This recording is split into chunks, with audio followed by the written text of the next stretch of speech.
चास और बोकारो की बातें नहीं करूंगा, आज आपको बेरमो विधानसभा लेके चलूंगा, क्योंकि बोकारो स्टील सिटी में रहने वाले तमाम लोगों के दिलों में एक चर्चाएं हैं कि आखिर बेरमो विधानसभा में क्या होने वाला है, कौन बेरमो विधानसभा का अगला प्रत्याशी होगा, भारतीय जनता पार्टी का कौन प्रत्याशी होगा, कांग्रेस का प्रत्याशी कौन होगा। यह प्रत्येक व्यक्ति के दिल में यह ख्याल है कि आखिर बेरमो विधानसभा किसका होगा। हमारे साथ बात करने के लिए इस समय भारतीय जनता पार्टी के प्रदेश एसटी मोर्चा के महामंत्री लक्की हेम्ब्रम जी हमारे साथ हैं इस समय। हेम्ब्रम साहब, आपका स्वागत है। मैं बता दूं कि लक्की हेम्ब्रम साहब ने अभी बेरमो विधानसभा का तापमान बढ़ा दिया है। जैसे ही रांची में श्री बाबूलाल मरांडी से मुलाकात किया है और उन्होंने दावा ठोका है कि इस बार बेरमो विधानसभा से एक आदिवासी युवा को मौका मिले। तो हेम्ब्रम साहब हमारे साथ हैं। हेम्ब्रम साहब, क्यों आपने ये दावा ठोका है और क्या सोचकर दावा ठोका है? हिमांशु जी, मैं आपको एक बात बता दूं, ये बेरमो सीट हमारे जब देश आज़ाद हुआ था उस समय ये बेरमो सीट बोल करके नहीं था। उस समय ये जरीडी विधानसभा सीट था, जो कि वहाँ से हम लोग के एक संथाल का बेटा ही विधायक हुआ करते थे। ये उसके उपरांत ये सृजित विधानसभा बेरमो है और उस आधार पर हमने दावेदारी किया है। और हमारे बेरमो विधानसभा क्षेत्र में अब भी जातिगत आधार पर यदि आप देखें तो वहाँ 70,000 के करीब करीब हमारे आदिवासी का वोट वहाँ है। इसी सब मिला के, इसी सब आंकड़ा को देख करके मैंने माननीय बाबूलाल मरांडी जी के समक्ष गया और अपना दावेदारी, अपनी मंशा को उनके पास जाहिर किया। अच्छा, तो बाबूलाल आपकी बातों को क्यों माने? क्योंकि बेरमो विधानसभा में ऑलरेडी विधायक मौजूद हैं जो बेरमो का कई बार प्रतिनिधित्व कर चुके हैं। क्षेत्र में सीएमडी के पुत्र की चर्चाएं बड़ा जोरों से थी अगले बार कि वो बेरमो विधानसभा में चुनाव लड़ना चाहते हैं और क्षेत्र में भ्रमण भी कर रहे हैं। तो लक्की हेम्ब्रम का चयन क्यों करें? ये मैं अपनी बात इसलिए कह रहा हूँ कि आज जो परिवेश है, आज जो चल रहा है, और पार्टी, हम पिछले 10 साल से, मैं 10-12 साल से भारतीय जनता पार्टी का एक सेवक रहा हूं और मैं भारतीय जनता पार्टी का जो भी कार्यक्रम होता है उसमें मैं सम्मिलित रहा हूं।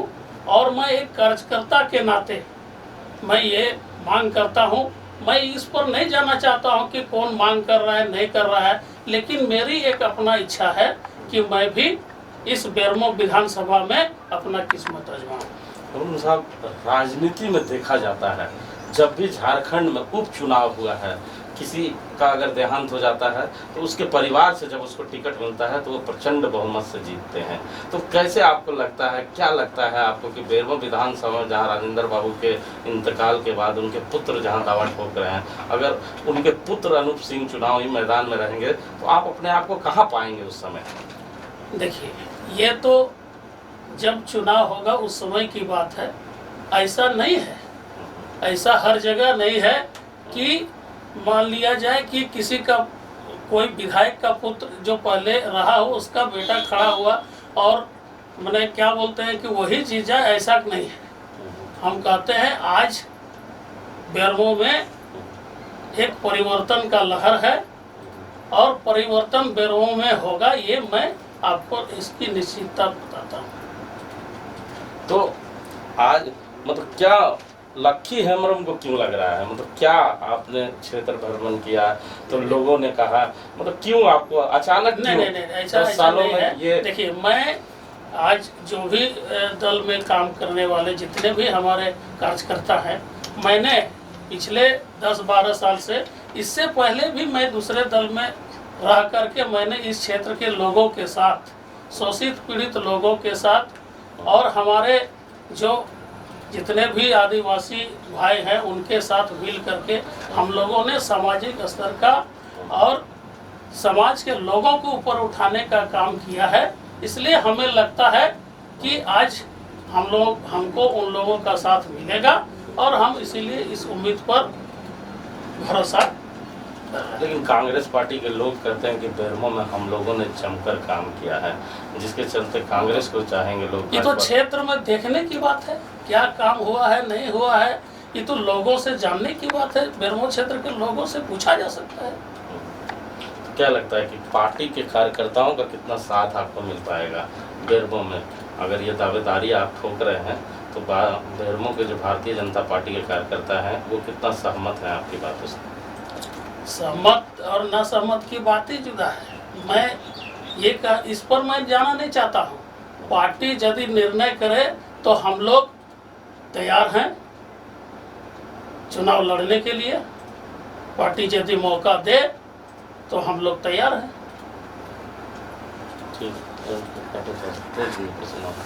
हम लोगों ने देखा कि बोकारो विधानसभा में जिस तरह यहाँ पर हमारे आदरणीय दादा थे, आदरणीय अकलूराम महतो थे, ये दोनों नेता का बहुत लंबा समय तक टर्म चला। उसी तरह बेरमो में भी हम लोग देख रहे हैं कि राजेंद्र बाबू नहीं तो बाटुल जी। मैं इसी बात पर आपसे मैं बात करने वाला था कि जैसे बोकारो विधानसभा में पहले दादा हुआ करते थे या नहीं तो अकलूराम जी हुआ करते थे, ठीक उसी तरह बेरमो में भी हमारे राजेंद्र बाबू थे, हमारे बड़े भाई जोगेश्वर महतो बाटुल जी रहते थे।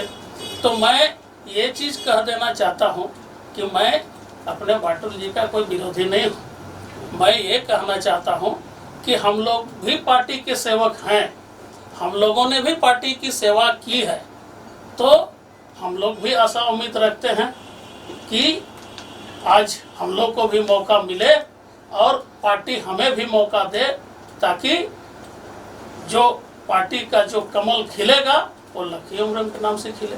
अच्छा, क्या कारण रहा कि जो चुनाव थोड़े दिन पहले हुआ है उसमें आपकी बहुत बुरी तरह से हार हुई? 25,000 के लमसम से राजेंद्र बाबू उस समय चुनाव जीते थे। इतिहास में पहली बार इतना वोट उन्हें मिला था जितना आज तक कभी नहीं कांग्रेस को मिला। हिमांशु जी देखिए, ये जो भी दल होता है हमारा, खास करके भारतीय जनता पार्टी एक कार्यकर्ता बेस पार्टी है, और कार्यकर्ता किसी न किसी रूप में कहीं न कहीं से नाराज थे।